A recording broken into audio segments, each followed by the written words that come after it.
बिस्मिल्लाहिर्रहमानिर्रहीम।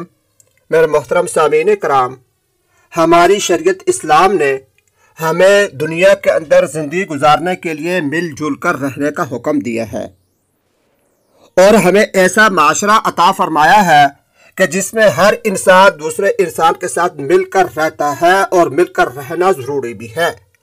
और इसी बात को रहबानियत भी कहते हैं कि हमारे इस्लाम के अंदर रहबानियत नहीं है।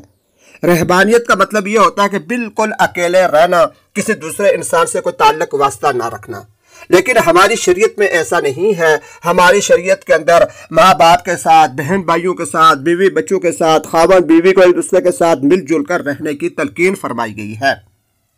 और इसके अंदर अल्लाह तबारक व तआला ने बड़ी ही पाकीज़गी रखी है, खुशियाँ रखी हैं और इसके अंदर अमन और सुकून रखा हुआ है। तो हमारे लिए ज़रूरी है कि हम इस माशरे के अंदर एक दूसरे के साथ मिलजुल कर रहें। इसे मिलजुल कर रहने के बारे में मुझे एक लतीफ़ा ज़हन के अंदर आ गया कि मिलजुल कर रहना कितना ज़रूरी और कितनी अच्छी बात है तो एक मज़ाहिया बात, लेकिन हमें इससे सबक ये मिलता है कि हमें मिलजुल कर रहना चाहिए। कहते हैं कि एक डॉक्टर साहब का एक जगह क्लिनिक था। एक मरतबा उन डॉक्टर साहब को एक उनका पुराना मरीज मिला और उनसे ताज्जुब से कहने लगा कि आपने अपना क्लिनिक, अपना अस्पताल क्यों बंद कर दिया है। डॉक्टर साहब बड़े हैरान हुए। उन्होंने कहा कि नहीं, मैंने तो अस्पताल बंद नहीं किया। तो वो मरीज कहने लगा कि मैंने तो ये सुना है, मुझे ये बताया गया है कि आपने अपना क्लिनिक बंद कर दिया है। डॉक्टर साहब ने पूछा कि किसने बताया है। तो उस आदमी ने कहा कि आपके क्लिनिक के नीचे जो कसाई की दुकान है, उस कसाई ने और साथ ही जो स्टोर वाला है उसने, उन दोनों ने मुझे कहा कि डॉक्टर साहब ये क्लिनिक बंद करके चले गए हैं। डॉक्टर साहब बड़े हैरान हुए और फौरन वो उस कसाई के पास और उस स्टोर के ऊपर आए, उन दुकानदारों के पास आए और उनसे आकर पूछा कि क्या तुमने ये लोगों से कहा है कि मेरा क्लिनिक बंद हो गया है। कसाई और जनरल स्टोर के मालिक ने कहा हाँ, हमने कहा।